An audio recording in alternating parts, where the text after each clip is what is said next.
نحمده ونصلي ونسلم على رسوله الكريم اما بعد اعوذ باللہ من الشیطان الرجیم بسم اللہ الرحمن الرحیم۔ میں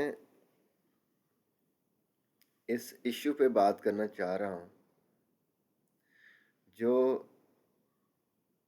مختلف اسلامی گروہ یا جماعتیں یا مسلک ان کے درمیان بعض اوقات ایسی باتیں ملتی ہیں جو کہ ہمارے اسلام مذہب کی بری ترجمانی کر رہی ہوتی ہیں۔ جیسا کہ ایک مسجد میں نماز پڑھنے کے بعد بیٹھا ہوا تھا،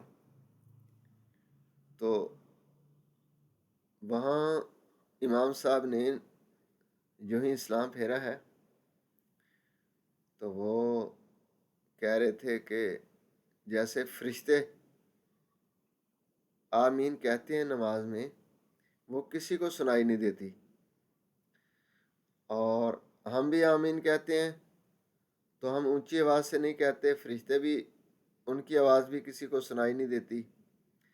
تو یہ درمیان میں جو اونچی اونچی آمین آمین کہہ رہے تھے، ان کو چاہیے کہ وہ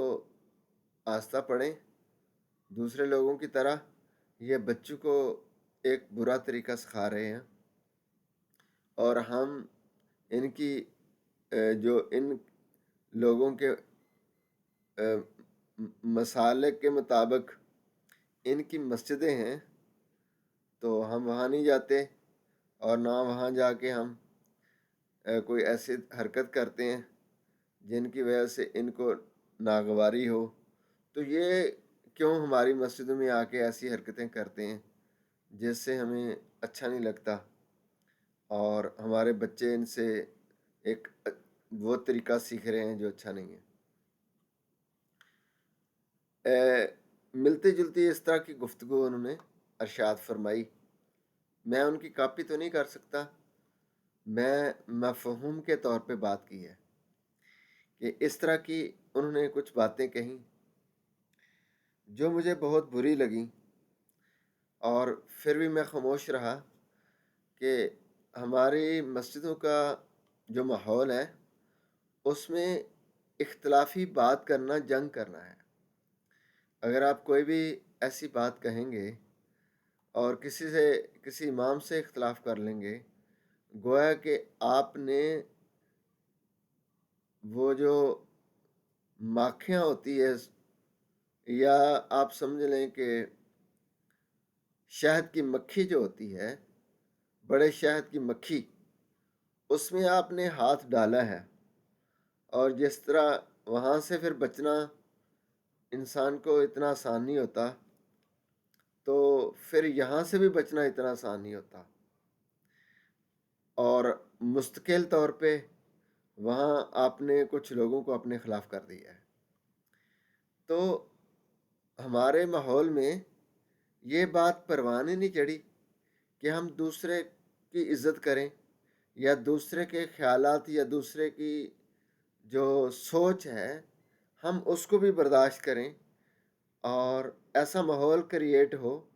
کہ ہم ایک دوسرے کے ساتھ مسلک کی بنیاد پر محبت نہ کریں، بلکہ اسلام کی بنیاد پر کہ سارے آپس میں مسلمان ہیں، اور نبی پاک صلی اللہ علیہ وسلم نے مسلک نہیں ہمیں بتائے، ہمیں مسلمان بتایا ہے،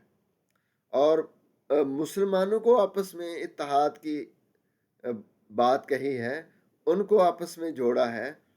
تو ہم اپنے آپ کو اگر مسالک پہ لے جائیں گے تو پھر ہمارا اتحاد برقرار ہی نہیں رہے گا، اور ہمارے اندر چپکلیشیں ختم نہیں ہوں گی۔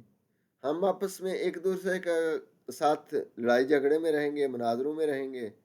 اور مختلف ایشو پہ ہمارا تناؤ بنا رہے گا، تو یہ ماحول اچھا نہیں ہے۔ میری ان علماء کرام سے، ان خطیب حضرات سے، اور ان مساجد سے گزارش ہے جو اس طرح کی ایکٹیویٹی پروان چڑھا رہے ہیں، خدارہ پہلے لوگ مسجدوں میں کم آتے ہیں اور ان کی نفری کم ہے. اب جن لوگوں کو وہ کہہ رہے تھے اس کے بعد میں نے نہیں دیکھا کہ وہ لوگ وہاں آئے ہوں. پہلے ہی متنفر ہیں تو بات کرنے سے اور متنفر کر دیتے ہو تو بندہ نماز پڑھنے سے بھی جاتا ہے اور وہ بے نمازی کہلانا شروع ہو جاتا ہے. وہ نمازیں چھوڑ دیتا ہے کہ بھائی یہ مسجد والے تو مسجد میں نماز پڑھنے جب ہم جاتے ہیں تو ہمارے خلاف ہی باتیں شروع کر دیتے ہیں. ہم وہاں جنگ تو نہیں کر سکتے ان کے ساتھ، مولوی صاحب کے ساتھ الجھ سے نہیں سکتے، لیکن ہمیں یہ مولوی صاحب کا رویہ اچھا نہیں لگا. تو محترموں، ایسا ماحول کریٹ کرو کہ قریب کرو، مانوس کرو اور آسن طریقے سے بات کر کے لوگوں کو حق بات جو ہے نا وہ پہنچاؤ کہ اللہ تبارک و تعالیٰ کی ساری مخلوق ہے اور اللہ نے اپنے پیارے محبوب کو لوگوں کی رہنمائی کے لیے بھیجا، اور محبوب نے اونچی بلند آواز سے بھی آمین کہی اور آہستہ آواز سے بھی آمین کہی، اور یہ بھی سکھایا گیا. تو جب دونوں ہی طریقوں سے نماز میں کوئی خلل واقع نہیں ہوتا تو اس پہ گفتگو کرنا اور لوگوں کو متنفر کرنا مناسب نہیں ہے. اور پھر یہ طریقے مسلمانوں کے اندر رائج ہیں، تو ان طریقوں کو جو رائج ہو چکے ہیں وہ ان کے پیچھے حضور سرور کائنات صلی اللہ علیہ وسلم اور صحابہ کرام کا طریقہ ہے، اور اس طریقے کو ہر گروہ نے پکڑا ہے. جو بھی کسی کو پسند آیا یا جو کسی کو اچھا لگا وہ طریقہ اس نے پکڑا. تو اس میں ایسی باتیں کرنا کہ لوگوں کو متنفر کرنا اور آپس میں فرقہ وریت ٹوٹے ٹوٹے گروہ گروہ بن جانا یہ مناسب نہیں ہوتا. یا تو ماحول ایسا ہو کہ خوشگوار ہو، کسی کو حق دیا جائے کہ وہ اپنا موقف بیان کر سکے اور اس کے خلاف پروپیگنڈا نہ کیا جائے اور اس کو بدعتی یا پتہ نہیں کون سا مسلک ہے اس کا یا پتہ نہیں یہ کون سا مسلمان ہے یا کیسا مسلمان ہے ایسے نہ کہا جائے. آپس میں محبت اور بھائی چارے کے ساتھ گفتگو سنی جائے اور کہی جائے تو یہ بات بنتی بھی ہے. کسی کو ذہنی طور پر اذیت دینا یہ بھی مناسب نہیں ہے اور جسمانی طور پر اذیت دینا یہ بھی مناسب نہیں ہے. خاص زبان سے تکلیف پہنچائی جائے یا ہاتھ سے پہنچائی جائے، کسی کو یہ اختیار نہیں ہے کہ وہ دوسروں کو تکلیف پہنچائے. تو آپ کی حدیث مبارک